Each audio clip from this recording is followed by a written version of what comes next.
اس شجاعت حسین کے آپ پاؤں پڑ گئے، ایک سیٹ ہے ان کے پاس۔ پھر جس جی ڈی اے کے ساتھ آپ بات نہیں کرنا پسند کرتے تھے ان کے گھٹنے آپ نے پکڑ لیے۔ سب سے بڑی بات، جس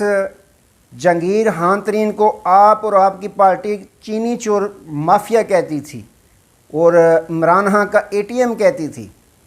اگر آپ کی بات ہو ہی گئی تھی تو پھر اس جہانگیر خان ترین کے پاؤں میں آپ کیوں پڑ گئے؟ پھر اگر آپ کی بات ہو ہی گئی ہے تو کیا وجہ تھی باپ کے باپ کو، جس کا کہتے تھے کہ جس کو باپ کہے ادھر جاتی ہے وہ باپ، ان کے قدموں میں کیوں گرے؟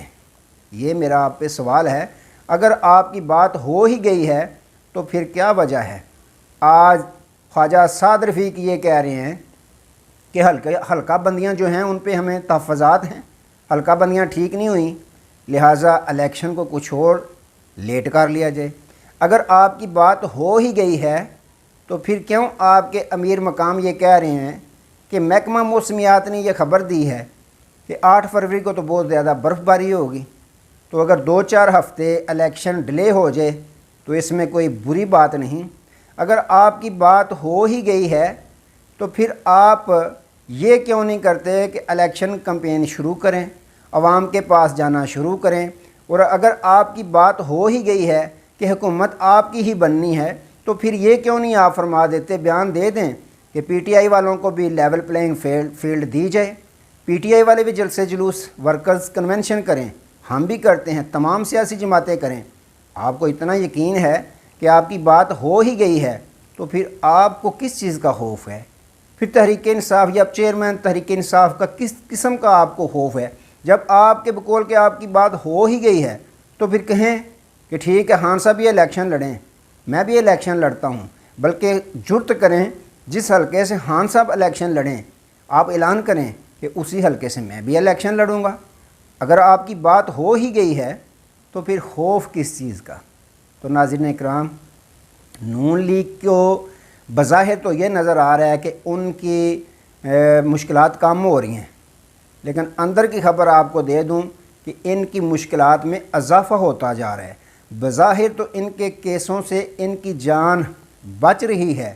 لیکن الیکشن اور سیاست میں ان کی جان جو ہے وہ جاتی نظر آ رہی ہے، ان کی سیاست مرتی ہوئی نظر آ رہی ہے۔ اب یہ بھی میں آپ کو بتا دوں کہ بار بار میں نے پہلے بھی کہا ہے، اب میں دوبارہ کہہ دوں کہ ان کے ساتھ بات صرف اتنی سی ہوئی ہے کہ میاں صاحب آپ کی جان ہم بچا دیں گے، آپ کے کیسوں سے آپ کی جان ہم بچا دیں گے، لیکن سیاست آپ نے خود ہی اپنی بچانی ہے۔ سیاست میں الیکشن میں ہم آپ کی کوئی مدد نہیں کر سکتے، کیوں؟ الیکشن تو پاکستانی قوم نے لڑنا ہے، پاکستانی عوام نے ووٹ کاسٹ کرنے ہیں۔ تو ان کی بات صرف اتنی ہوئی تھی کہ آپ کے جو کیس ہیں ان سے آپ کو بری کر دیا جائے گا، کیسوں سے ہم آپ کی جان بچا دیں گے، آگے سیاست جانے تو سیاست آپ نے بچانی ہے اپنی۔ تو ناظرین اکرام، یوں یہ غلط تاثر دینے کی کوشش کر رہے ہیں کہ ساڑھی تے گل ہو گئی ہے، کوئی بات نہیں ہوئی۔ تو اب ناظرین اکرام، سپریم کورٹ آف پاکستان سے میرا ادنا سا سوال ہے۔ والیوم 10 کا بہت اس وقت چرچا ہوتا تھا کہ والیوم 10 میں پتہ نہیں کیا مفاد ہے کیا نہیں، تو میری عاجزانہ یہ درخواست ہے سپریم کورٹ آف پاکستان کے قاضی فائز عیسیٰ صاحب کے سامنے کہ چیف جسٹس صاحب، آپ بھٹو صاحب کے کیس کھول رہے ہیں پرانے، آپ جو دھرنا فیض آباد دھرنا وہ کیس کھول رہے ہیں، تو اس پٹاری کے وہ خدا کے لیے کھول دیں، کیوں عوام کو کچھ بات میں رکھا ہوا ہے؟ پتہ نہیں والیوم 10 میں کیا تھا۔ اب میاں صاحب کے تو آپ نے تمام کیس ان کو تو بری کر دیا ہے، اب اس والیوم 10 کی پٹاری کو بھی کھول دیں کہ اس میں کون سا سانپ روکا ہوا ہے، تاکہ پاکستانی قوم اس سے بھی باخبر ہو سکے کہ وہ والیوم 10 میں کیا تھا۔ مجھے تو لگتا ہے یہ ہے کہ والیوم 10 میں بھی اب اگر کھولیں تو یہی نکلے گا کہ میاں صاحب نے کہا، اس میں لکھا ہوا تھا کہ میاں صاحب جب معافی مانگیں گے ہم ان کو معاف کر دیں گے۔ تو ناظرین اکرام، یہ پاکستان میں نظام چل رہا ہے جس پہ رون نہیں آتا ہے۔ تو اب بات کر لیتے ہیں، پاکستان تحریک انصاف کے چیئرمین نے اڈیالہ جیل میں سب سے بڑا کھڑاک کر دیا۔ پہلی تو بات یہ ہے، آج تک ہم سنتے آئے ہیں کہ کسی سیاستدان کو گھر میں نظر بند کر لیا گیا ہے اور ان کے گھر کو سب جیل قرار دے دیا گیا ہے، لیکن میں نے پہلے بھی کہا ہے کہ خان صاحب کی جب سے حکومت گئی اب بڑا الٹ سننے کو مل رہا ہے۔ اب دیکھیں نا، اب پہلی دفعہ دیکھا ہم نے اڈیالہ جیل کو سب عدالت قرار دے دیا گیا ہے، کیا بات ہے، سب عدالت ڈکلیئر کر دیا گیا کہ اڈیالہ اجے علی خان صاحب کی عدالت ہے، وہاں سے نکالنا نہیں ہے۔ اتنا خوف الیکشن کمیشن وہ اڈیالہ کو عدالت میں جا رہے ہیں، جو ابو الحسن صاحب ہیں وہ اڈیالہ عدالت میں جا رہے ہیں، سب عدالت میں۔ تو آج وہاں سماعت ہوئی خان صاحب کے کیسوں کی، خان صاحب کھڑے ہو گئے، خود جج صاحب کو کہا کہ اگر میرا یہ جرم ہے، میرے ہی خلاف وہ سائفر لکھا گیا تھا، میری حکومت کرائی گئی ہے اور میرا وزیر خارجہ اور میرا یہ قصور ہے کہ ہم نے بتایا پاکستانی قوم کو، تو پھر ایک جرم اور ثابت میرا رکھ لیں، شامل کر لیں کہ باجوہ اور جو سفیر تھے امریکی، یہ ان کی ساری کارستانی ان کی تھی، یہ بھی ایک کیس مجھ پہ بنا دیں۔ تو ناظرین اکرام، خان صاحب نے ایک اور بڑا کھڑا کیا جیل میں بیٹھ کے، انہوں نے کہا کہ اگر یہ ہمارے کمپین چلانے پہ پابندی لگاتے ہیں نا پنجاب میں،